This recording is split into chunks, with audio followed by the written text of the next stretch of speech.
नमस्कार, मैं निशा शर्मा आप सभी का स्वागत करती हूँ इंडिपेंडेंट हिंदुस्तान में। शिक्षा जो किसी भी देश के भविष्य की नींव होती है, आज कोरोना वायरस की वजह से भारत में संपूर्ण रूप से प्रभावित हुई है। शिक्षा को टेक्स्ट बुक से ऑनलाइन कर दिया गया है। ऐसा पहली बार हुआ है कि 10वीं और 12वीं के विद्यार्थियों को बिना कुछ विषय उत्तीर्ण कर दिया गया। वहीं लगभग 6 माह से हमारे स्कूल्स और कॉलेजेस बंद हैं और कॉलेजेस में फर्स्ट सेकेंड ईयर के बच्चों को बिना किसी परीक्षा के ही उत्तीर्ण कर दिया गया उनके इंटरनल असेसमेंट के बेसिस पे, और अंतिम वर्ष के विद्यार्थियों को बोला गया कि उनको एग्ज़ाम देना कंपल्सरी होगा। तो आइए जानते हैं हमारे बच्चों से, हमारी जनता से कि उनका इस ऑनलाइन शिक्षा के बारे में क्या कहना है। आइए जानते हो उनकी राय ऑनलाइन क्लासेस के बारे में क्या है। तो पहले आप अपना नाम बताइए और आप कौन सी क्लास में पढ़ते हैं ये बताइए। Myself Drishti Verma and I am in 10th standard. Myself Gitika and I am in 11th standard. Okay, तो अभी आपकी क्लासेस ऑनलाइन चल रही हैं? या तो उससे आपके जैसे आप स्कूल जाते थे तो उसमें और अभी ऑनलाइन क्लासेस में क्या फ़र्क है? जैसे अभी हम लोग ऑनलाइन क्लासेस में पढ़ रहे हैं तो वो वर्चुअल क्लासेस हो रही हैं, तो टीचर से इतना अच्छा इंट्रैक्शन नहीं हो पाता। वेरेस जब हम लोग स्कूल में जाया करते थे तो 1-to-1 इंट्रैक्शन हो पाता था, तो इसलिए ये अभी ज़्यादा डिफ़िकल्टी हो रही है पढ़ने में। और ज़्यादातर जो नेटवर्क के सर्वे होते हैं वो भी ऊपर नीचे होते रहते हैं, तो जिस वजह से टीचर्स की आवाज़ नहीं आती है या फिर बीच बीच में वो ऑफलाइन ऑनलाइन होता रहता है। और हमारे मतलब जैसे साइंस होता है तो उसमें फिज़िक्स में ऑनलाइन क्लास में बहुत प्रॉब्लम होती है, मतलब side to side doubt clear नहीं हो पाते हैं। और वही सामने अगर टीचर होते तो हम वहीं पे पॉइंट टू पॉइंट डाउट भी पूछते रहते हैं, तो वो चीज़ क्लियर नहीं हो पाते हैं ठीक से। तो आपके हिसाब से स्कूल में जो एजुकेशन थी वो बेटर है रेदर देन ऑनलाइन क्लासेस? अभी सितंबर आ चुका है, साल का ऑलमोस्ट 9वां महीना, और मार्च से ही हमारे एजुकेशन सिस्टम पूरी तरीके से हिल चुके थे। स्कूल्स कॉलेजेस सब बंद हो चुके थे।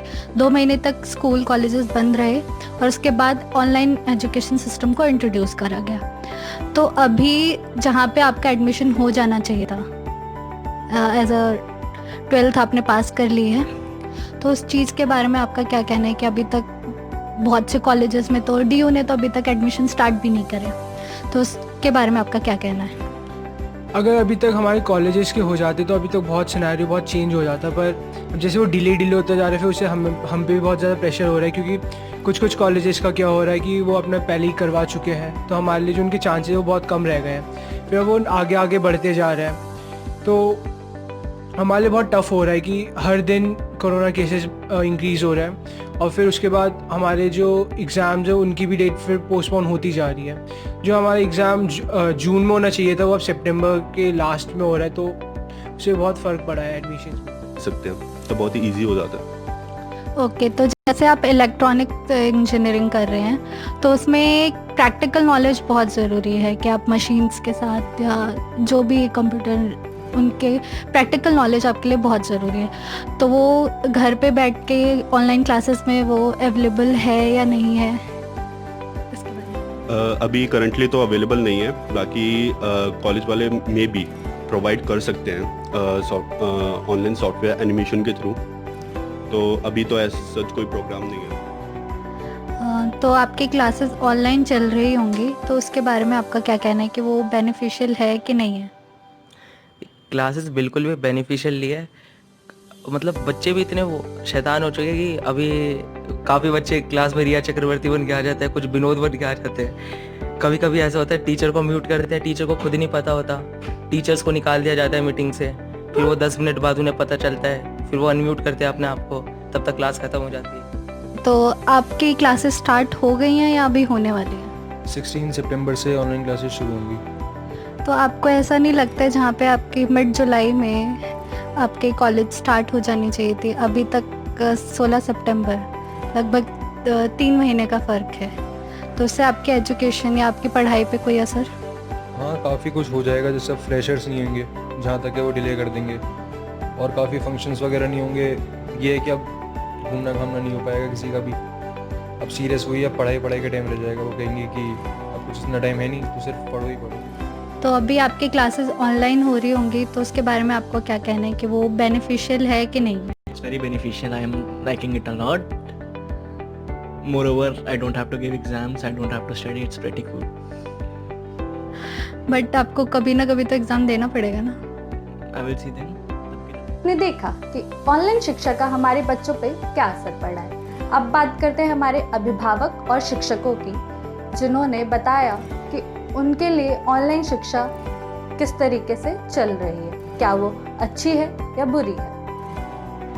तो आपको ऐसा लगता है कि उनकी ऑनलाइन क्लासेस ना होने से उनकी पढ़ाई पे कुछ असर हुआ हो? क्योंकि एक टीचर, चाहे पेरेंट्स कितना भी पढ़ा ले, लेकिन एक टीचर का गाइडेंस, एक गुरु का गाइडेंस बहुत मायने रखता है। तो उस चीज़ के बारे में आप कुछ बताइए। बहुत फ़र्क पड़ता है ऑनलाइन में और फेस टू फेस पढ़ाने में, बहुत फ़र्क पड़ता है, क्योंकि जो बच्चा सामने फेस टू फेस समझता है, ऑनलाइन में इतना समझ में नहीं आता। लेकिन हमारे पास ऑप्शन नहीं था, स्कूल के पास भी ऑप्शन नहीं था, बच्चों को बिजी रखना था। क्या करते, अगर नहीं पढ़ाते तो एक साल पीछे चले जाते। अब क्या करते, अब हमें वो करवाना ही था, इसीलिए ठीक है, ज़्यादा नहीं कह सकते लेकिन ठीक है। तो जैसे कि आपके 3 बच्चे हैं और आपका भी काम वर्क फ्रॉम होम हो रहा है, तो तीनों बच्चों को इक्वली लैपटॉप या गैजेट्स प्रोवाइड कराना और आपको खुद का भी काम देखना है, तो ये चीज़ आपके लिए बहुत कन्वीनियंट थी, इजी थी, या फिर इसके लिए भी आपको कुछ संघर्ष करना पड़ा? नहीं, ये बहुत अच्छा क्वेश्चन है। बेसिकली अगर आप देखोगे, ऑनलाइन क्लास करनी है तो सबको गैजेट्स चाहिए, और एक गैजेट्स पे एक बच्चा ही पढ़ सकता है, वो 2 एक साथ भी नहीं पढ़ सकते, बिकॉज आपस में कैसे वो कम्युनिकेट करेंगे टीचर से। अगर कुछ पूछना है तो डिस्टर्बेंस होगा, तो उनको अलग अलग कमरा भी चाहिए बैठने के लिए, गैजेट्स भी अलग अलग चाहिए। तो ये भी एक बहुत बड़ा पॉइंट है कि हमें गार्जियंस को, पेरेंट्स के एक्सपेंसेस बहुत ज़्यादा बढ़ गए हैं। मुझे 2 लैपटॉप खरीदना पड़ा, प्रिंटर खरीदना पड़ा, वाईफाई लगवाना पड़ा। तो ये सब आप देखोगे, मुझे करीब 2 लाख का मेरे को इस पे एक्सपेंसेस आया है। तो मेरे 3 बच्चे हैं तो 2 लाख आया है, बट सबका 1 लाख तो आया ही होगा। तो ये स्कूल को ये भी सोचना चाहिए ना, पूरी फीस मांगने से पहले, या फिर कोर्ट को भी, जब कोर्ट अभी बोल रहा है कि पूरी फीस दो, ये भी कोर्ट को भी ये चीज़ सोचना चाहिए। तो ये हमारा बहुत बड़ा वीक पॉइंट है ये। हमारा एजुकेशन सिस्टम और मेडिकल सिस्टम, किसी भी कंट्री के ये 2 सिस्टम बहुत अच्छे होने चाहिए, और इसमें मैं बिल्कुल अगेंस्ट हूँ। सब कुछ अच्छा कर रहे हैं हमारा गवर्नमेंट, ये वाला गवर्नमेंट, या फिर इससे पहले वाला गवर्नमेंट ने जो भी किया है, और ये वाला गवर्नमेंट से एक्सपेक्टेशन ज़्यादा है, तो ये भी अच्छा कर रहा है। But in term of education, medical का तो ठीक है, बहुत सारा कुछ अच्छा कर रहा है, बट एजुकेशन में कुछ भी अच्छा नहीं कर रहा है। और ये इसलिए होता है बिकॉज जितने भी स्कूल हैं वो सब नेताओं के हैं, बड़े बड़े लोगों के स्कूल हैं, तो वो इसलिए यहाँ पे चीज़ें उस तरह से इम्प्लीमेंट नहीं हो सकती कि आम आदमी का फायदा हो। आम आदमी का हमेशा नुकसान होता है। ऑनलाइन सिस्टम एजुकेशन स्टार्ट हो चुका है, बहुत हमारे 6 महीने से बच्चे सिर्फ ऑनलाइन ही पढ़ रहे। पहले जहाँ पे स्कूल कॉलेजेस बंद चल रहे थे अच्छे खासी तरीके से, टेक्स्ट बुक से हम लोग डिजिटल में कन्वर्ट हो चुके हैं। तो ऑनलाइन सिस्टम कितना अच्छा है या ख़राब है, इस चीज़ के बारे में? ऑनलाइन सिस्टम में हमारे स्कूल को अगर मैं देखूं तो हमारे बच्चे ऑलरेडी डिजिटल पे वर्क कर रहे थे, तो हमें इतना ज़्यादा प्रॉब्लम नहीं हुआ कि एकदम से फेस टू फेस टीचिंग से ऑनलाइन में आने में, क्योंकि हमें बहुत सारी ऐसी चीज़ें थी। हमारे बच्चे स्टूडेंट लेड लर्निंग करते हैं, कोलैबोरेशन करते हैं, बहुत ज़्यादा इंक्वायरी बेस्ड लर्निंग करते हैं, तो उसके लिए ये टेक्निक्स और कंप्यूटर्स का तो ऑलरेडी दे वर यूजिंग।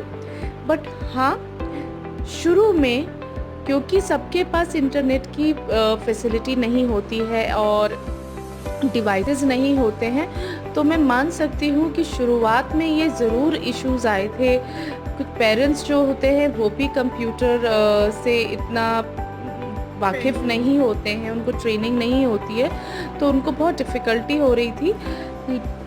ये ज़रूर हो रहा होगा छोटी क्लासेस में, लेकिन अगर हम आजकल के बच्चों को देखें, उन्हें हमसे बहुत ज़्यादा आता है। इनफैक्ट अगर मैं अपने ही बच्चों के बारे में बात करूं तो मैं उनसे जब भी wherever I get stuck वो मुझे और उसमें 4 चीज़ें और एक्स्ट्रा मुझे बता देते हैं। तो प्रोबेबली वी कैन से कि क्लास 4 ऑनवर्ड्स इतना बच्चे खुद ही थोड़ा सा अपने आप में वेल इक्विप्ड होते हैं टेक्नोलॉजी से, तो इतना ज़्यादा हमें प्रॉब्लम नहीं हुई। और बहुत सारी ऐसी चीज़ें हैं जो बच्चे ऑनलाइन में जैसे अगर हम MS टीम्स की बात करें, जैसे Microsoft is providing you, then Google has provided you so many apps.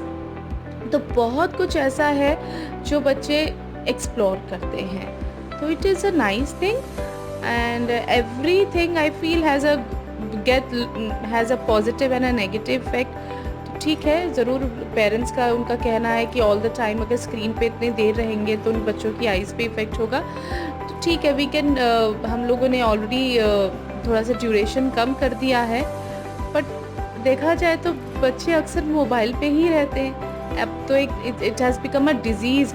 अगर कुछ भी नहीं है तो हर एक 5 मिनट में भी वो मोबाइल तो देख ही रहे हैं, वीडियो गेम्स भी देख रहे हैं। तो अगर इस कोविड के टाइम पे अगर हमने ये ऑनलाइन क्लासेस ना की होती तो क्या किया होता बच्चों ने, ये कभी पेरेंट्स नहीं शायद सोच पा रहे हैं। और दे बहुत कुछ सीख चुके हैं बच्चे। और यही बच्चे अगर कई बार पेरेंट्स ऐसे होते हैं उनको कुछ नहीं आ रहा होता और बच्चे फटाफट से उनको करके दिखा देते हैं। तो it's all because of the technology and technology has become a demand of an hour. The world is of technology now and the future is the world is of technology, what I feel. अगर आप leniency इन checking की बात कर रहे हैं, तो अगर आप इस साल के 2020 के 10th के रिज़ल्ट को देखें तो हमारा जो 10th का रिज़ल्ट है वो लास्ट ईयर के 10th के रिज़ल्ट से बहुत ही ख़राब है। The average performance of students जो है, एवरेज रिज़ल्ट जो है ये 15% ऑलमोस्ट, मतलब it's not a exact data लेकिन ऑलमोस्ट 15% है। मैंने भी न्यूज़पेपर में आर्टिकल में पढ़ा था कि 45,000 ऐसे बच्चे हैं जिनकी परसेंटेज जो है लास्ट टाइम के नंबर ऑफ स्टूडेंट जिनके 90% से ज़्यादा आए थे, 45,000 बच्चे कम हो गए। तो इसमें लीनियंसी ऐसी कुछ नहीं होता। टीचर वैसे भी कभी लीनियंट नहीं होता। टीचर जो है, टीचर का स्वभाव ऐसा है, कोई लीनियंट नहीं होता। कभी कभी क्या होता है कि रिजल्ट अच्छा आता है तो हम सोचते हैं टीचर लीनियंट नहीं है। उस टाइम में जो पेपर आया वो पेपर जो है ऐसा आ गया जो कि कॉमन, जिसमें कॉमन क्वेश्चन ज़्यादा आ गए तो नंबर ज़्यादा आ जाते हैं, ज़्यादा लोगों के 90% से ज़्यादा आ जाते हैं। इस बार ऐसा हुआ कि इंग्लिश और हिंदी लिटरेचर का पेपर कुछ वैसा आया तो लोगों के कम नंबर आ गए। अगर हम बात करें जिस तरीके से हमने first year, second year, third year बच्चों को प्रमोट किया, उससे कहीं बहुत अच्छा है उन्हें एग्ज़ाम लेके प्रमोट करना। क्योंकि आप बिना एग्ज़ाम लिए प्रमोट कर रहे हैं तो क्या होता है, कोई बच्चा तो पढ़ा ही नहीं, उसको सेल्फ सेटिस्फेक्शन ना उस बच्चे को मिलेगा, ना उस बच्चे को उस सब्जेक्ट में कभी कॉन्फिडेंस आएगा। वो सोचेगा मैंने तो इसका एग्ज़ाम दिया ही नहीं। So this is the premier problem जहाँ पे कि आपको समझना है। और यहीं पे जो आपकी जो मानसिक स्थिति, आपकी जो मेंटल स्टेटस है वो काम आएगा कि आप कितना अपने आप को स्ट्रांग समझते हैं। आपने एग्ज़ाम नहीं दिया फिर भी आप ये सोचिए कि आई नो दिस सब्जेक्ट, मेरे को सब्जेक्ट में सब कुछ आता है, मैंने पढ़ा तो है। तो अगर आपने उस जंग को जीत ली, जंग तो आपको खुद से लड़ना है, कोविड से नहीं लड़ना है, इस एजुकेशन सिस्टम से नहीं लड़ना है, आपको खुद से लड़ना है। और टीचर वैसे भी मार्गदर्शक ही होता है। स्कूल, कॉलेज, किसी भी चीज़ की हम बात करें वहाँ पे आपको केवल रास्ता दिखाया जा सकता है। The way you follow it, the intention with you follow it, that is the main thing.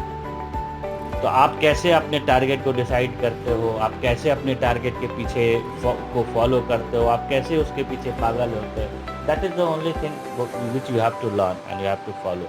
ना कोविड कुछ कर सकता है, ना बॉम्बे पे बॉम्ब अटैक कुछ कर सकता है, ये सब हमारे हाथ में है। स्टाइल ऑफ टीचिंग चेंज हो सकती है, प्लेस ऑफ टीचिंग चेंज हो सकती है, mode of teaching taught by teachers change हो सकता है, लेकिन हमारा लक्ष्य तो वही है। तो उस लक्ष्य के पीछे हम कितने पागल हैं, उस लक्ष्य से हम कितने प्यार करते हैं, दैट इज बेनिफिट्स क्या है और क्या नुकसान है। तो सर आपका नाम? मैं doctor Pramod Kumar Hathwal, Artemis hospital में पेन स्पेशलिस्ट। जहाँ तक कंसर्न है आजकल जो ऑनलाइन क्लासेस का, कुछ हमारे पास बच्चे और पेरेंट्स ऐसे आते हैं कि वो बोलते हैं कि हम जो है हमारे बच्चों को हेडेक होना शुरू हो गया, आंखों में दर्द हो गया, रेस्टलेस, इसी काफ़ी प्रॉब्लम्स के साथ आते हैं। लेकिन ये मैं बताना चाहूँगा कि जो प्रॉब्लम आजकल बच्चों में हो रही, कंटिन्यूस क्लासेस अटेंड करते हैं, उनमें क्या है कि तो फिजिकल एक्टिविटी सबसे पहले कंसर्न है। अभी सबसे बड़ी बात दूसरी है कि हमारे जो आईज़ हैं बच्चों की, वो इतनी डेवलप नहीं होती है कि जिसकी वजह से प्रॉब्लम होती है। उस प्रॉब्लम बेसिकली वो आई साइड की वजह से जो है ना उनको प्रॉब्लम होनी शुरू हो जाती है। वो प्रॉब्लम जो है, जैसे आंखों में प्रॉब्लम होगी तो हेडेक्स जो है, हेडेक रहना शुरू हो जाएगा उसकी वजह से। और भी काफ़ी कंसर्न है उसकी वजह से जो है ना कि उनकी जो है ना एक लिमिट दायरा होना चाहिए कंटिन्यूस क्लासेस का। 2 घंटे या 3 घंटे बीच में उनको रेस्ट लेना चाहिए। तो वो रेस्ट कितने घंटे का होना चाहिए? रेस्ट का ऐसा है कि बच्चे अपने आराम से 10-15 मिनट का रेस्ट बहुत ज़रूरी है। अगर कंटिन्यूस क्लासेस 3-4 घंटे कर रहा है, अगर उससे ज़्यादा क्लासेस हो रही है तो फिर बीच में उसको जो है ना और ज़्यादा रेस्ट की ज़रूरत है बच्चे को, क्योंकि उसका जो है ना माइंड जो है उसके अकॉर्डिंगली फिर काम करता है। बच्चे बीच में थोड़ा सा हेडअप हो जाते हैं, जिसकी वजह से प्रॉब्लम उनको होनी शुरू हो जाती है कंटिन्यूसली। पहले ऐसे था कि पेरेंट्स अपने बच्चों को मोबाइल यूज़ करने से मना करते थे कि आपकी आंखें ख़राब हो जाएंगी, लेकिन अब कोरोना ने ऐसा कर दिया है कि बच्चों के पास या पेरेंट्स के पास और कोई चारा नहीं है कि वो ऑनलाइन क्लासेस उनको कराना ज़रूरी ही है। और एज अ पेरेंट्स मतलब बहुत से घर में एक से ज़्यादा बच्चे होते हैं, तो उनके लिए एक प्रॉपर सेटअप करना कि सबके लिए मोबाइल या लैपटॉप अफोर्ड करना बहुत सी फैमिली नहीं कर सकती है। तो उसके बारे में आपका क्या कहना है? बिल्कुल, आपका क्वेश्चन बिल्कुल एकदम सही है, क्योंकि हर एक क्लासेस में जो है, मान लिया अगर फैमिली में 4 बच्चे पढ़ रहे हैं, चारों बच्चों को जो है ना लैपटॉप और वो डेस्कटॉप देना और मोबाइल देना, ये तो एक थोड़ा सा ये जस्टिफाई नहीं है। उसकी वजह से ये है कि सरकार को भी थोड़ा सा इस बारे में सोचना चाहिए, टीचर्स को भी सोचना चाहिए कि बच्चों को उसके अकॉर्डिंगली जो है थोड़ा सा उनको जो है ना फैसिलिटीज प्रोवाइड करें। या फिर मेरा कंसर्न ये भी है कि अगर हम क्लासेस अगर बच्चे कर रहे हैं तो उनको कुछ ऐसा टाइम टेबल उनका होना चाहिए कि जिससे कि जो है आपस में थोड़ा मैनिपुलेट करके जो है ना वो अपना काम प्रॉपर कर सके। तो ये थी हमारी जनता की राय ऑनलाइन क्लासेस के बारे में। अब ये आप पर है कि आप ऑनलाइन क्लासेस को वरदान मानते हैं या अभिशाप। अब मैं आपसे अलविदा लेती हूँ। आगे और भी वीडियो आती रहेंगी। देखते रहिए इंडिपेंडेंट हिंदुस्तान। धन्यवाद।